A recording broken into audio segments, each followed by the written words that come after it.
There's a meme online where it says if girls could go back in history, and it shows a girl talking to her great great grandma. It's like, oh my gosh, I'm your granddaughter. Tell me about your life. And the next scene is if guys could go back in history, and it shows Indiana Jones getting his journal signed by Hitler. That's terrible. So bad. That's terrible. Oh my goodness. I saw that on Instagram and just laughed so hard. It's so stupid. I'm gonna find it for They're you. also putting this month Revenge of the Sith is in theaters. Really? So we gotta go see that and do a review. I'm Bo. I'm Dan. Yeah. Anyways, on movie notes, the trailer for the new Superman came out. I saw that, yeah. It looks very lame, in my opinion. I thought exactly the same thing when I saw it. I was like, this looks so dumb. And then for some reason I started looking at the comments on like the YouTube, trailer comments, and people were loving it. That like were Superman fans. So after that I was like, well, maybe like I don't know what to say about this now, because it just, to me, it looked really dumb. I mean, I will give any movie one chance, Yeah. Like I would even watch the Minecraft movie. Yeah. I'm not gonna pay for it, but if someone pirated it and gave it to me for free, I would watch it. I was talking to one of my coworkers, and she said that she loved it, but she also has terrible taste. So yeah, I probably would never watch that movie. I mean, I haven't even seen like the Sonic movies, and I feel like that's more approachable than Minecraft. At least I played like some Sonic growing up. The Sonic movies are horrible. Oh my god! I've seen part of the first one. I mean, it wasn't. It just seemed pretty like. Okay, the first one is actually not terrible. Okay. I'll admit it's not terrible. Yeah, the first one seemed like it was like a kids movie, but still has some good acting. Yeah, it has charm. The second and third one though are really stupid. Okay. Yeah, I don't know. So I don't know how to feel about Superman now, because I personally like the androids like taking him into his base and things just looked really dumb. Yeah. And so I don't know. Maybe I'll see it. Maybe I won't. Who knows? Yeah. Other movie news though, I saw. Did you ever watch the movie Tron Legacy? Yeah. Yeah. Did you see that they're coming out with a sequel? Really? Yeah. It's called Tron Ares, I think. That's what it's called. Looks pretty sick. It's like now the computer world invading human world instead of humans going into computer world. Tron Ares. Oh, cool. Yeah. So it looks pretty sick. Well, I mean, it was just kind of a teaser trailer. I guess why I'm kind of hyped about it is it's not that I think Tron Legacy was amazing, but I think a lot of things they did with it were really cool. Like they used a lot of practical sets that they like lit the floors and the walls. Like all those lightings aren't just like CGI, right? Like we'd get today. Yeah. With this computer world, which is kind of funny because it's a computer world, yet they shot it on a lot of real practical sets. Yeah. That had this cool lighting. I think I liked the first Tron, to be honest. Well, the first one's the 80s one. So true. Legacy, I thought Legacy was sick, actually. I rewatched it like recently, and it's not like an amazing movie in terms of story. Like the story's kind of bland, but I think the world they create is really cool. Like the scenes where they're on the motorcycles and they're shooting out the blue stuff behind them is so dope. And when they're fighting with the discs, it's freaking awesome, dude. Like the world building there is so cool. Yeah. Really Dang, I'm actually excited. Movie. I'm actually so stoked. So it looks cool. There's some good things to look forward to. Dang, I haven't been excited for a movie in a while. October, but dude, Jared Leto is the main actor. That's the guy from Morbius. Morbius. The movie that got like 20% on Rotten Tomatoes. I don't even know what Morbius is. It's one of the worst movies ever made.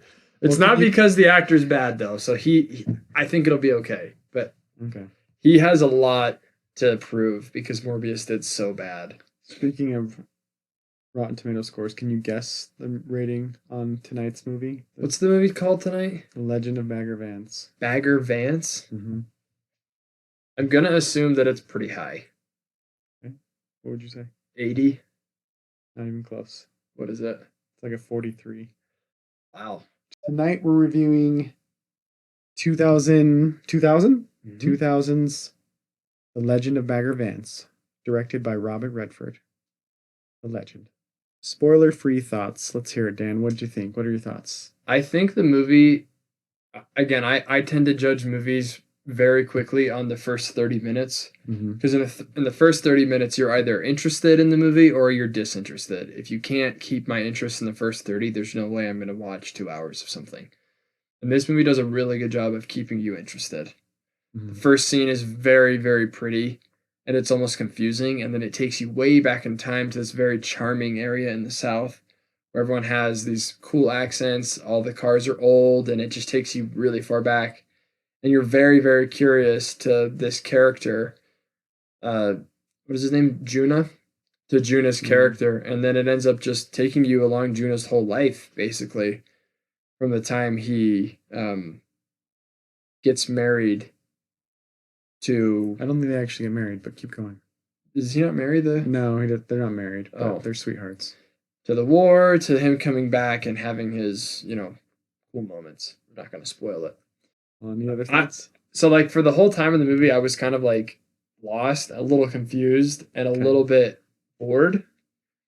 But I think at the end, I was like, oh, that's pretty cool, actually. And it's a cool analogy how they tied it all together.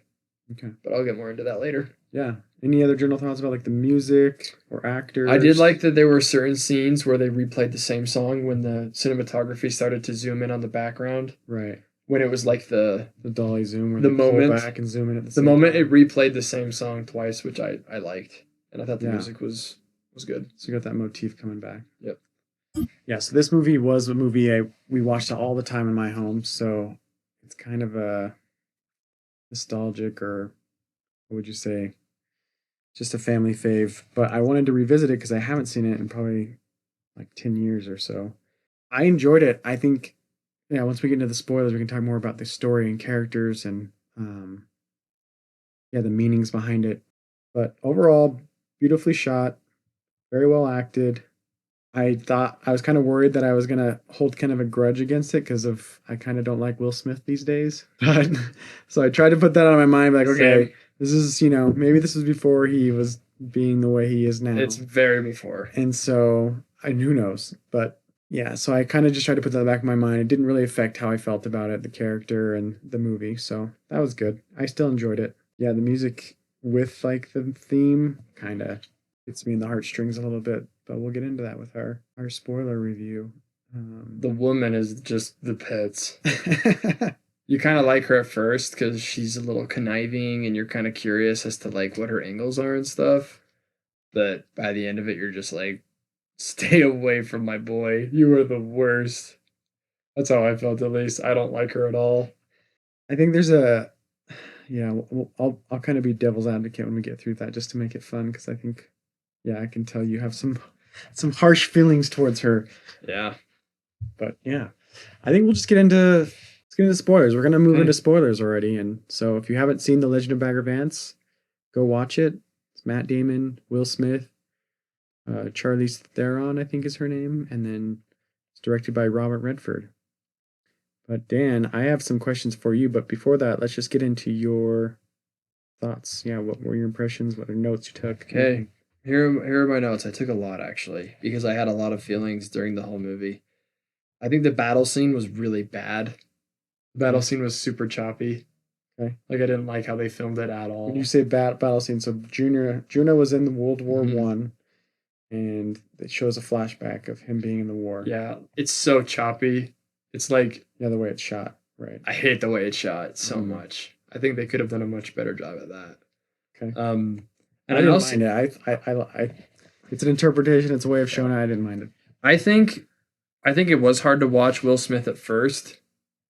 After how much he's embarrassed himself. I just kept thinking of him, like, walking up to... Chris Rock and slapping him and saying, get my wife's name out your effing mouth. And I was like, oh man, it's just so pathetic and embarrassing to see a man who I really like just be an absolute. Right. But I had to remember this was before then. Right. So putting that all aside, I actually liked his character a lot. But I did feel like Junuh's lack of motivation wasn't really explained well enough.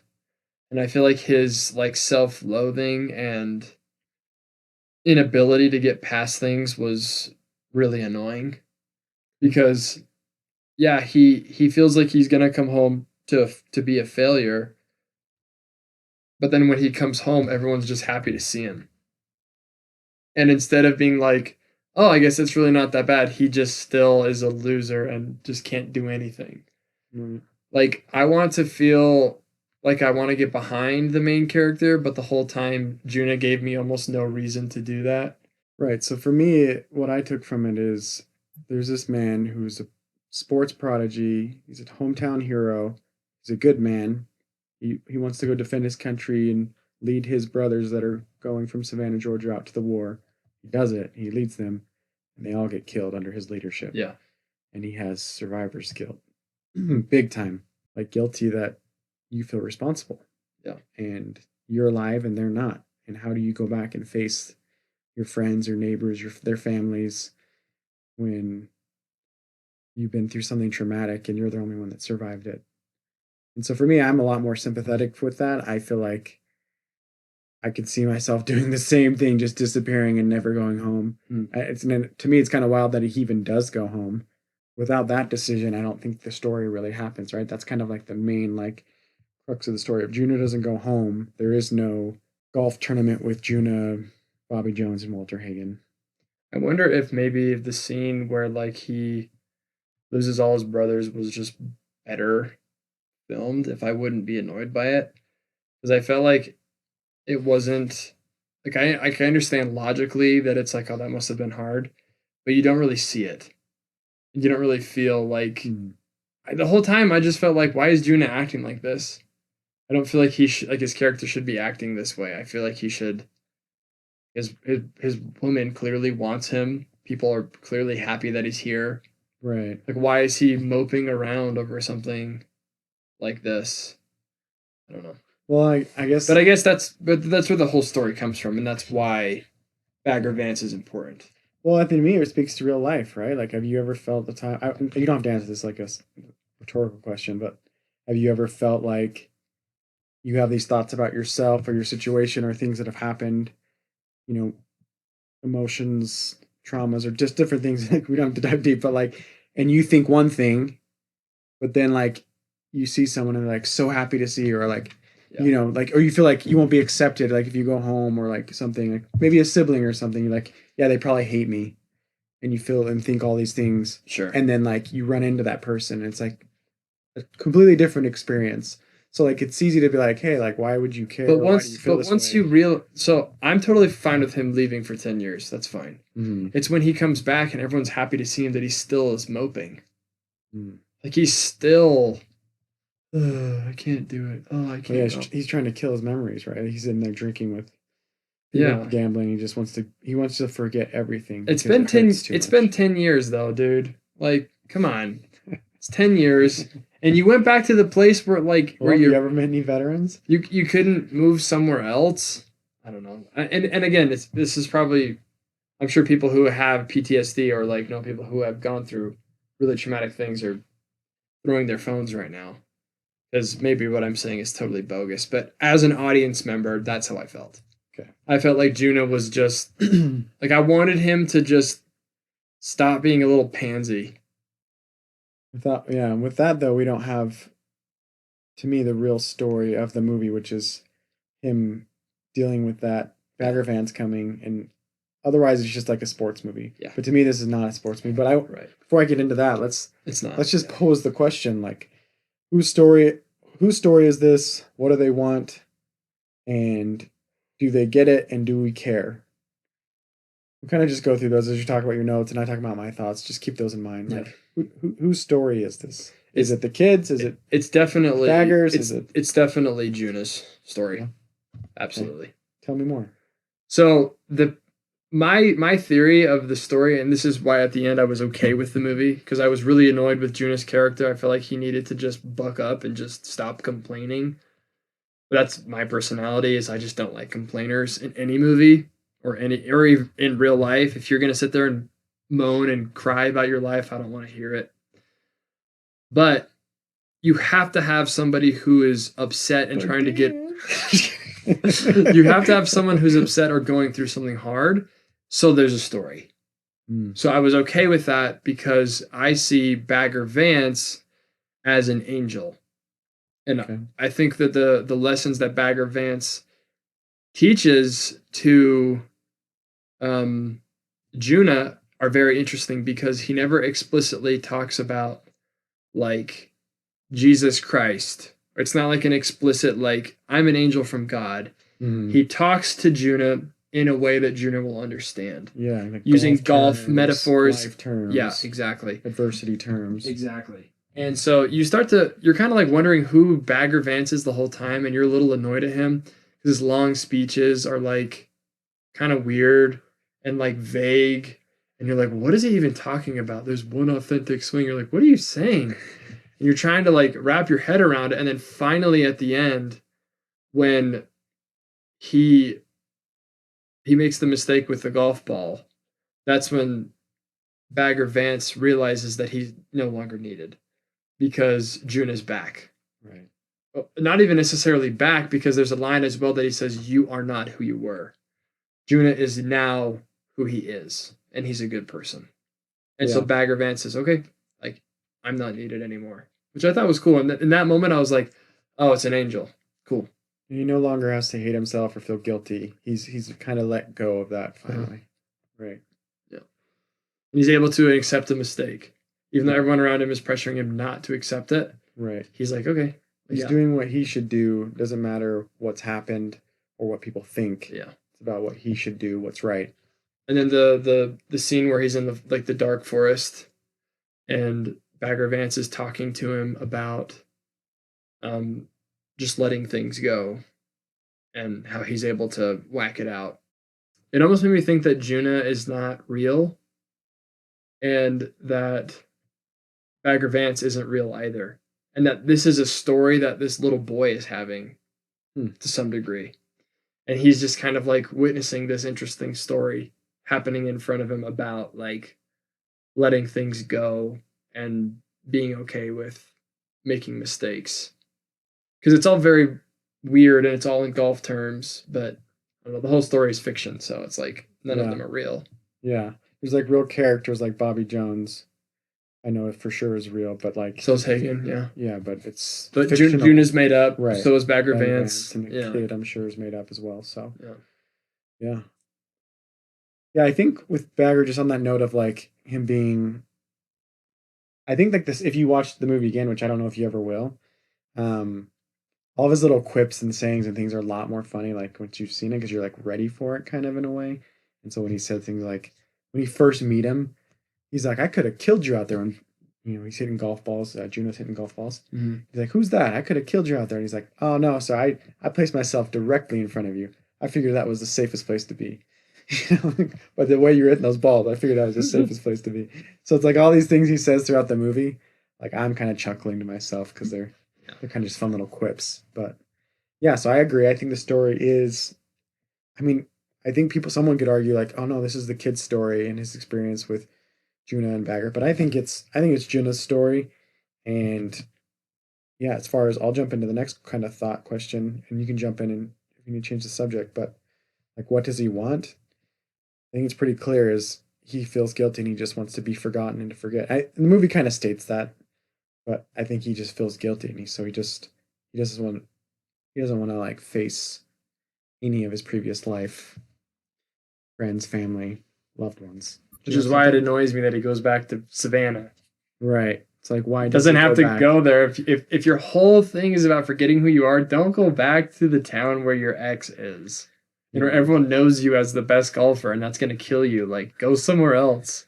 Yeah, and they don't explain why he comes back. I wonder if it is like a money thing or something, because he obviously has some house there and things, but he ends up back there, for better or for worse. Yeah.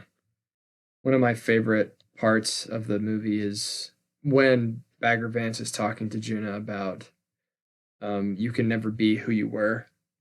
And I think that was a moment where I was kind of like, oh, like maybe Bagger Vance is like sent from God, because he's like not just teaching him about golf and like helping him with golf. He's giving Junuh life lessons that he needs to know. Mm-hmm. And so Junuh like is able to understand that he can't be who he was. But what kind of annoys me at the end is that message doesn't matter because he ends up winning anyways. Well, they tie. They don't. Is it a tie? It's a 3-way tie. Oh, okay. Well, that's better. That is a little better. Because I like the way that like Cars ends, like Lightning McQueen goes through this massive understanding that he's like not that great. Like him being so full of himself is a bad thing. Mm-hmm. And then he sees Chick Hicks, get the one, he doesn't care. And then the blue guy, King, gets in a massive accident and he like sacrifices himself for the win. Right. And that's how you show like you actually like able to come back. But I don't know, it would have been cool if Junuh had lost, but still Ben like had learned those lessons. Yeah. So you think it would have been better if you would have just lost by one stroke than tied? Something like that. I don't know, because it's like you can never be who you were, but then he ends up being just an amazing golfer again. And it's like, well, maybe he can. He's pretty great. But again, the idea that Bagger Vance is an angel, though, and that golf is an analogy for him finding his life and his purpose again, he has to be good at it. Because if he's bad at golf, then his life is useless in those two analogies. Right. And to me, the analogy is that golf is life. Like those two equate. So when Bagger says it's a game that can't be won, only played. Right. That's life, right? You can't win life. Mm-hmm. You can only play it. Which is kind of a sad message. Well, yeah, when and depending on where you're coming from, it can be kind of misleading, right? Like you can win at golf. And I think you can win at life. Well, you can win if you're playing against someone, but you can play golf alone. Yeah, that's true. Then you're not. I mean, yeah. Because so really, when you're playing with someone, it's a game of comparison. Yeah. It's the same as life. Yeah, that's true. But if you're playing alone, it's just like, well, it's just I do the best I can do. You could play a perfect game and get a hole in one every shot, but that's impossible. There were two parts of the movie that were my favorite. Yeah, let's hear them. The one part is when the guy is telling the story about the man who loses his arm. Bagger Vance. I love that story. It was so good. Talking about the man who gets his arm cut off. So then he gets really good at doing it with one arm. He gets that arm cut off. He gets really good at doing it with his teeth. Yeah. He gets his teeth knocked out, so he becomes a great dancer. Like, I love that message. And that was the message that I think if I was to make the movie or if I were to give advice to the director, would be hammer that message home. Because I think that message is better than life is a game, you can't win. I don't think that's the message of the movie. I think it's repeated. I think the theme of the movie is being able to surrender and let things go. Yeah. Like from your past, even if they're really hard. Like he says, right? Like, you don't understand. Junuh says this to Bagger. He's like, I don't need to understand. Like, there ain't a person in this world. He says, like, there ain't a person in this world that doesn't think that he don't understand. And when he says he's like, who's he talking about? He. Is he saying the person? Or is he saying that he as in like God? There isn't a person in this world that don't think he don't understand. So like, to me, that says, and maybe I'm completely misinterpreting, there's not a thing that anyone's been through that God doesn't understand. He, God. So you can think I don't understand, you don't get it, I'm alone in this. But Bagger's saying no. God knows what you've been through. God knows where you were. He knows who you are. He knows where you're going. So, like he can help you. He knows how to help you. I think it's cool though too because to me that's more of like the theme. Yeah. Not the theme of life is life can't be won. I wish that it was repeated more though, because I felt like it was like there was like one moment, that one, and then the next one that I'm going to share is when the boy, what's his name? Hardy? When Hardy is complaining that his dad doesn't know anything about golf, his dad doesn't even have a job, his dad, all he does is sweep. That's one I was going to mention. I love the quote that it says, your daddy stared at adversity in the eye and he beat it back with a broom. Yeah. For context, Hardy's complaining about his dad and things like Dan said, but Junuh gives context saying that Hardy doesn't realize, like, yeah, all your friends' dads who say they'd rather sit at home on their pride than go sweep streets, it's because they all declared bankruptcy, and your dad did the noble thing, and he sold everything he had, including his store, and paid off every single one of his debts to everyone he ever worked with and everyone he ever employed, so that he didn't have to just take the easy way out and go say I'm bankrupt. But he did the hard thing and he took a job sweeping streets and sold everything. Yeah. So yeah, it hits hard. I loved that scene. I thought it was so good. And that's when like Junuh kind of starts to. Well, it's interesting because people always give better advice than they give themselves. Sure. It's always easy to tell somebody else what's wrong in their life. It's hard to tell what's wrong in yours. Yeah. And so it's cool to see that Junuh is like capable of seeing that, staring adversity in the eyes and what's the line? Beating it back with a broom has value. And I those are like the two moments that I absolutely that I loved. The rest I felt like was kind of strange, kind of weird. All the scenes with Bagger Vance talking to Junuh were, I don't know, felt a little awkward.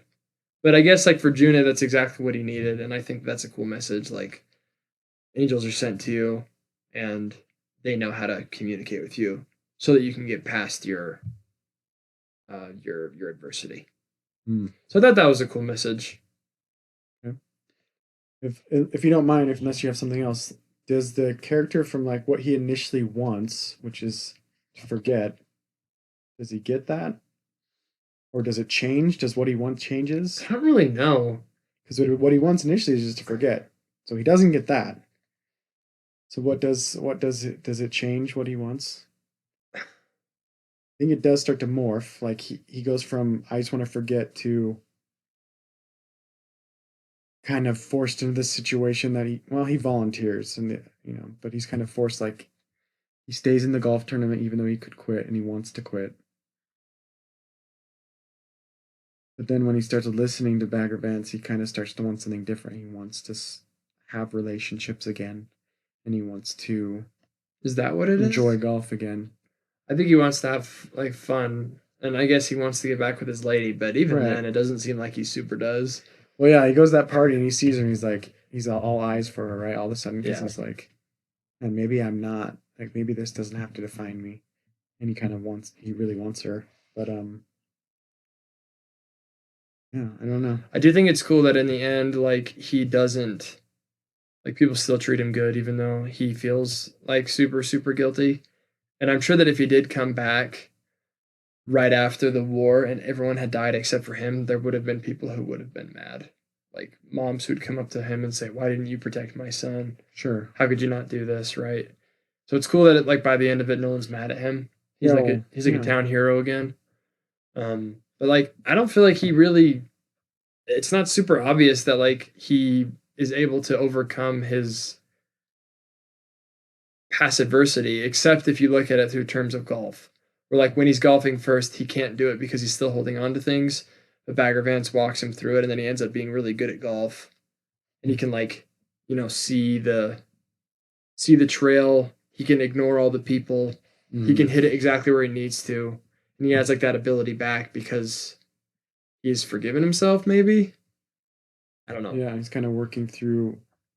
I think if you have that much on your mind and emotions, the golf is a really hard game to be successful at because it's a very mental game. Everything is. Right? Like and then life when you're like anxious about something or worried about something or feel guilty, no matter what you're doing, it's always just nagging at you. Right. And so, like, the fact that he finally has that moment where he can see clearly kind of shows that, okay, it's no longer there, which I think is interesting because I'm somebody who, I like it when movies are kind of like direct and will tell you exactly like what the meaning is, but this one is very vague of the meaning. There's a couple stories that are told, there's a few examples that are told, but most of it is just visuals.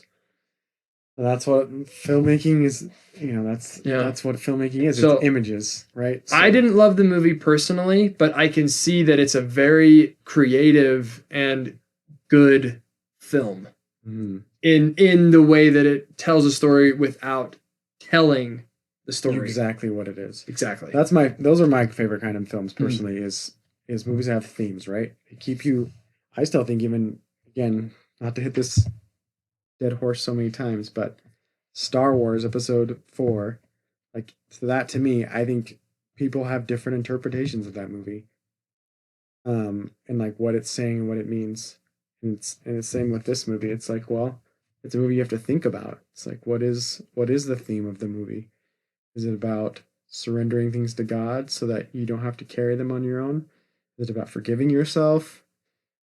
Is it about is it about life as a game that can't be won? Which one, what of all these things is it?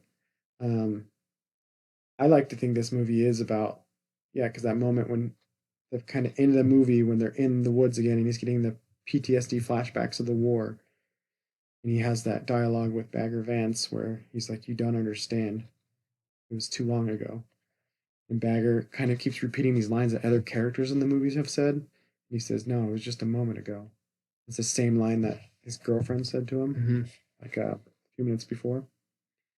Which kind of just hit Junuh.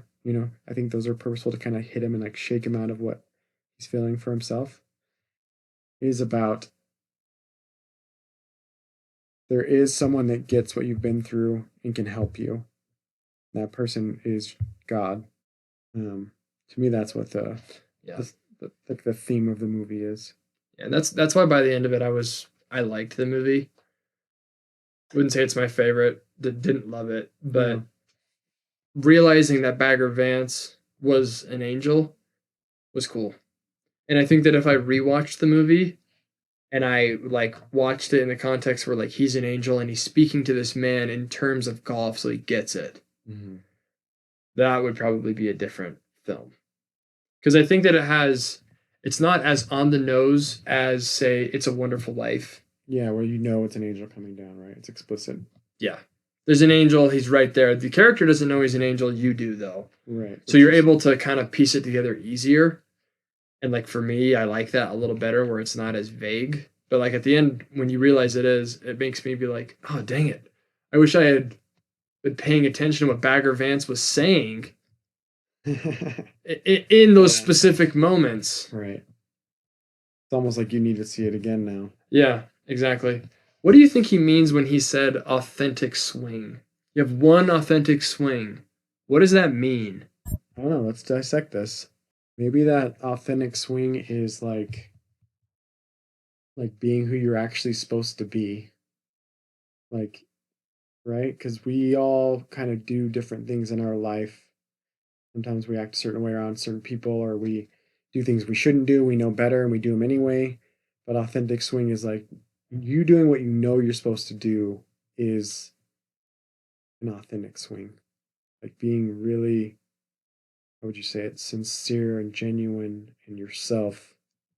I think I would kind of say off the cuff, that's what I interpret as authentic swing. I just Googled it because I'd love to see what the internet says. I'm not smart enough. Well, it's basically just saying like you'll understand what an authentic swing is. It's a purely skilled swing that can't be taught, only remembered, making it natural and effortless. Here it says the concept of the authentic swing is a metaphor for finding and embodying your true self. It's about realizing and acting upon your inherent potential. Yeah. The authentic swing is a way of connecting with the game, of feeling the rhythm and the flow of the swing in a way that feels natural and effortless. In the movie, the character Junuh has lost his authentic swing and needs to recover it. This represents a larger theme of reconnecting to one's true self and inherent potential. So I think potential is really what he's missing. And I think that's probably what he's actually searching for, and by the end of it finds, is that he is actually capable of doing great things and still being someone people can look up to and still being a man who can be with this woman, still being someone who can provide something of value. Yeah, I agree. I think I was thinking it's about doing what you know you should do and can be, right? Doing the right thing. I've done this. I do stupid things in my life, but I know I shouldn't do them. So if I start to do the things that I know I should do, then I'm being authentic swing, right? Yeah. I like the phrase that Google said is you're living up to your potential. Yes. Your potential. Yeah, I agree. I think that because his potential is he could be an amazing golfer He could be a good partner. Exactly. You know, he can't even have a relationship with the kid. He could be a father. Mm-hmm. He could be a good asset to his community. You know, good He friend. he could be so many things, but he's choosing instead right to avoid it because of past things that he's beating himself over. Yep. So him being able to have his authentic swing means, okay, I'm gonna stop living in the dumps. Yeah. Through golf. I'm gonna take up my potential. Pretty cool, actually. Yeah. Because he said that, and I was like, what a dumb thing to say. That's I thought the movie was, like you said, I thought it was going to be just a sports movie. Right. But by the end of it, you're like, oh my gosh, it's all an analogy. Dang it. Right. I wish I had seen that sooner. If it was just a sports movie, like if it didn't have like any theme or like heart behind it, then saying something like, oh, you got to find your authentic swing would just be a stupid line. Right? Exactly. But when it's all tied into this, like, no, there's this like narrative with this guy, the things he keeps saying to Junuh, and how he's trying to help him, and yeah, you know what? It's like, after talking about it and seeing it from that perspective, and seeing him as an angel, and all the things that he's saying are so that Junuh can interpret it in his language, it's pretty freaking awesome. Right? That actually makes me like the movie a lot more. Yeah.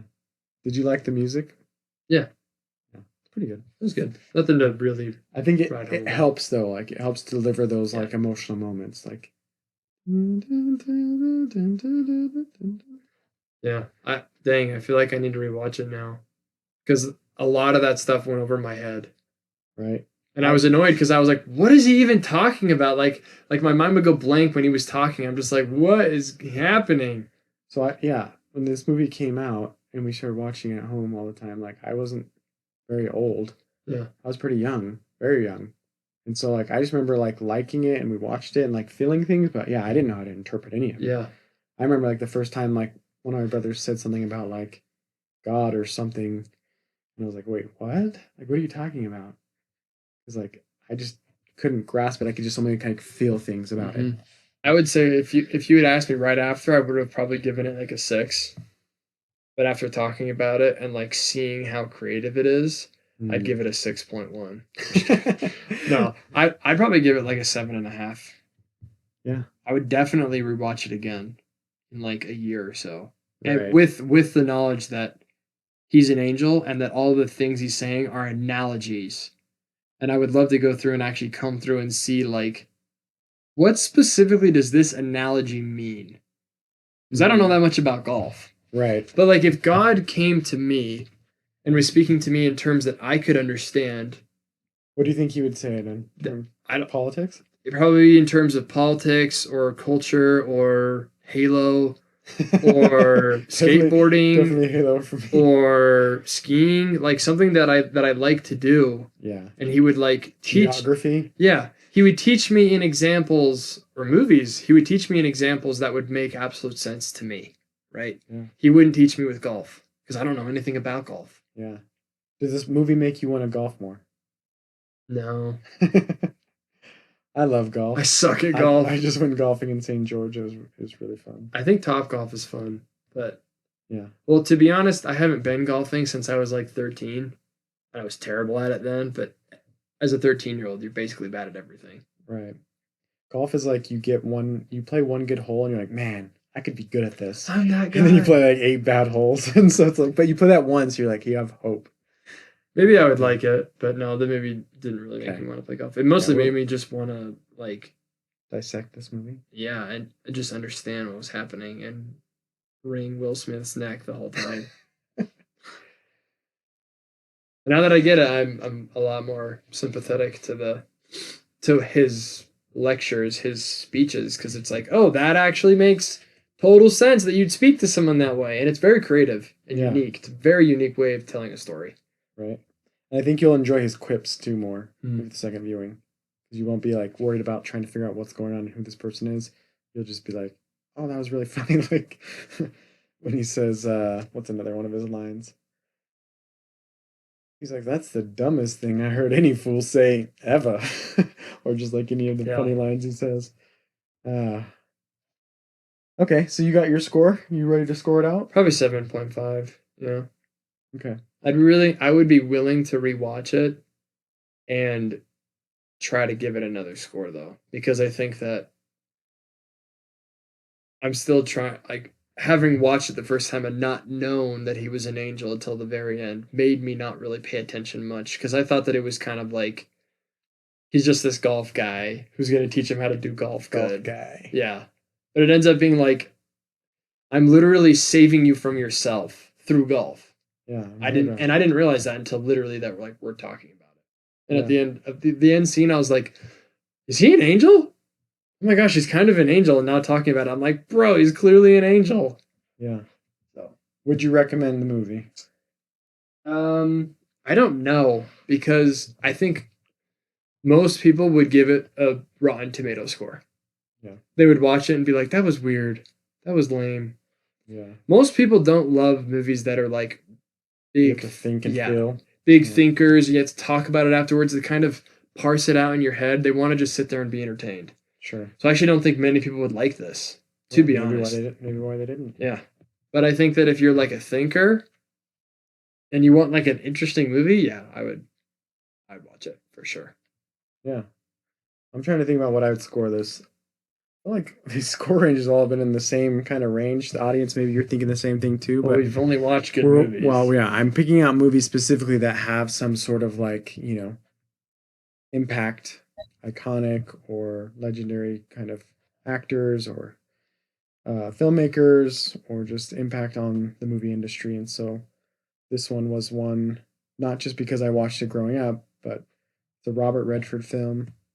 He's made a huge impact on the industry, and I think this is a very, like we've been talking about all night, thematic, storytelling, artistic. It's one worth talking about. I'd never heard of it. Yeah. So what's your score? I'll probably fall an 8 on this. Again, I know a lot of these scores are coming out around here, but we're trying to pick out movies that are worth watching. So. Yeah. Well, if we had reviewed The Gorge. We keep talking about The Gorge without reviewing it. We got to review. Dude, it was so bad. It's hard not to mention. A 10-minute review one of these times for a bonus episode. I agree. 8 for me.